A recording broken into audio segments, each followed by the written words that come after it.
नमस्कार दोस्तों, भारतीय अंतरिक्ष एजेंसी इसरो का ऐतिहासिक मिशन चंद्रमा की तरफ तेजी से बढ़ रहा है। दोस्तों, भारतीय अंतरिक्ष एजेंसी इसरो ने आज एक बड़ा कारनामा कर दिया है, जिसका सभी देशवासियों को लंबे समय से इंतजार था। दोस्तों, मिशन चंद्रयान 3 को अब चंद्रमा की ऑर्बिट में पहुंचा दिया है। इसरो ने इस प्रक्रिया को सफलतापूर्वक पूरा कर लिया है। इसरो के वैज्ञानिकों ने इस काम में 2 बार सफलता हासिल की है। पहली सफलता इसरो को तब मिली थी जब मिशन चंद्रयान 2 को लॉन्च किया गया था। चंद्रयान 2 मिशन को इसी प्रकार सफलतापूर्वक चंद्रमा की ऑर्बिट में पहुंचा दिया था। लेकिन दोस्तों, ये मिशन चंद्रमा की सतह पर सॉफ्ट लैंडिंग नहीं कर पाया। अब इसरो के वैज्ञानिकों का प्रमुख उद्देश्य चंद्रयान 3 को सफलतापूर्वक चंद्रमा की सतह पर सॉफ्ट लैंडिंग करवाना है। दोस्तों, रिपोर्ट्स के मुताबिक इसरो ने 5 अगस्त यानी आज के दिन मिशन चंद्रयान 3 को चंद्रमा के पहले ऑर्बिट में सफलतापूर्वक पहुंचा दिया है। अब चंद्रयान धरती के चारों ओर चक्कर लगाने के बाद चंद्रमा के चक्कर लगाना शुरू करेगा। दोस्तों, आपको बता दें कि मिशन चंद्रयान 3 को श्रीहरिकोटा के सतीश धवन स्पेस सेंटर से 14 जुलाई को लॉन्च किया था। इसे 23 अगस्त को चंद्रमा की सतह पर सॉफ्ट लैंडिंग कराने की उम्मीद जताई जा रही। मिशन चंद्रयान 3 करीब 38,000 किलोमीटर प्रति घंटे की रफ्तार से चंद्रमा की तरफ बढ़ रहा है। बेंगलुरु में स्थित tracking and command network Chandrayaan 3 की गति और दिशा पर लगातार नजर रख रहा है। दोस्तों, इसरो ने आम लोगों के लिए एक लाइव ट्रैकर लॉन्च किया है। दोस्तों, इस लाइव ट्रैकर के जरिए आप भी देख सकते हैं कि अंतरिक्ष में इस समय चंद्रयान कहां पर है और इसे चंद्रमा पर पहुंचने में कितना समय बचा है। दोस्तों, इस समय चंद्रयान 3 चंद्रमा की सतह से करीब 40,000 किलोमीटर दूर है। दोस्तों, जब इसरो के वैज्ञानिकों ने आज चंद्रयान 3 को चंद्रमा की ऑर्बिट में पहुंचाया, तब कड़ी मेहनत करनी पड़ी। अगर आज ये प्रक्रिया प्लान के अनुसार नहीं होती तो इसरो के वैज्ञानिकों को 230 घंटे और वेट करना पड़ता और यह मिशन चंद्रमा की सतह पर शायद 23 अगस्त को नहीं उतर पाता। लेकिन दोस्तों, घबराने की आवश्यकता नहीं है, क्योंकि हमारे वैज्ञानिकों ने इस काम को सफलतापूर्वक पूरा कर लिया है। जब इस यान को आज चंद्रमा की ऑर्बिट में पहुंचाया गया था, तब उस समय इस यान की गति को लगातार कम किया गया था।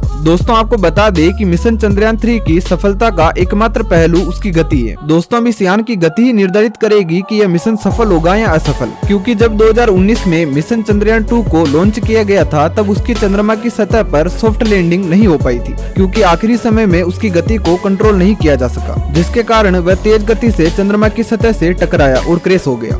लेकिन मिशन चंद्रयान 3 के साथ ऐसी घटना न हो, इसलिए इसरो के वैज्ञानिक पहले से ही सतर्क हो गए और इस यान की गति को लगातार कम किया जा रहा है। दोस्तों, आप सोच रहे होंगे कि आज मिशन चंद्रयान 3 अगर चंद्रमा के ऑर्बिट में नहीं पहुंचता तो क्या होता। वैसे तो हमारे इसरो के वैज्ञानिकों ने चंद्रयान 3 को सफलतापूर्वक चंद्रमा की ऑर्बिट में पहुंचा दिया है, लेकिन ऐसा नहीं होता तो क्या होता। क्या मिशन चंद्रयान 3 दूर कहीं अंतरिक्ष में खो जाता? ऐसा कुछ नहीं होता दोस्तों। अगर मिशन चंद्रयान 3 चंद्रमा के ऑर्बिट में नहीं प्रवेश कर पाता तो वह वापस धरती के ऑर्बिट में आ जाता और धरती के चारों ओर चक्कर लगाने लगता, जहां 230 घंटे के बाद हमारे वैज्ञानिक एक और कोशिश करके इसे चंद्रमा के ऑर्बिट में पहुंचा देते। लेकिन दोस्तों, इसरो के प्लान के मुताबिक ये मिशन 23 अगस्त को चंद्रमा की सतह पर लैंड नहीं कर पाता, क्योंकि दोस्तों ऐसा होने वाला नहीं है, क्योंकि मिशन चंद्रयान 3 को लेकर फिलहाल स्थिति नियंत्रण में है। दोस्तों, इसी के साथ हम आपको बता देते हैं कि मिशन चंद्रयान 3 को लेकर इसरो अब क्या कदम उठाने वाला है। दोस्तों, रिपोर्ट्स के मुताबिक 5 अगस्त से 17 अगस्त के बीच चंद्रयान 3 चंद्रमा के चक्कर लगाएगा। इसके बाद 17 अगस्त को विक्रम लैंडर और प्रज्ञान रोवर प्रोपल्सन मॉड्यूल से अलग हो जाएगा। इसके बाद शुरू होगा इस मिशन का सबसे कठिन काम। इस समय भारत ही नहीं बल्कि पूरी दुनिया इस मिशन पर नजर बनाए रखेगी। दोस्तों, ये समय मिशन चंद्रयान 3 का आखिरी समय होगा। दोस्तों, ये समय है 23 अगस्त को शाम 5:45। यही समय निर्धारित करेगा कि मिशन सफल हुआ है या असफल। ये वही समय है जब हमारे वैज्ञानिकों के दिलों की धड़कनें तेज हो जाएगी। दोस्तों, 23 अगस्त को शाम 5:45 पर मिशन चंद्रयान 3 चंद्रमा की सतह पर लैंड करेगा। दोस्तों, अगर ये मिशन सफल हो जाता है और चंद्रयान 3 चंद्रमा की सतह पर सॉफ्ट लैंडिंग कर पाता है, तो भारत यह कारनामा करने वाला दुनिया का चौथा देश बनेगा। दोस्तों, भारत भी उन देशों की सूची में शामिल हो जाएगा जिन्होंने अपने मिशन की चंद्रमा की सतह पर सॉफ्ट लैंडिंग कराई।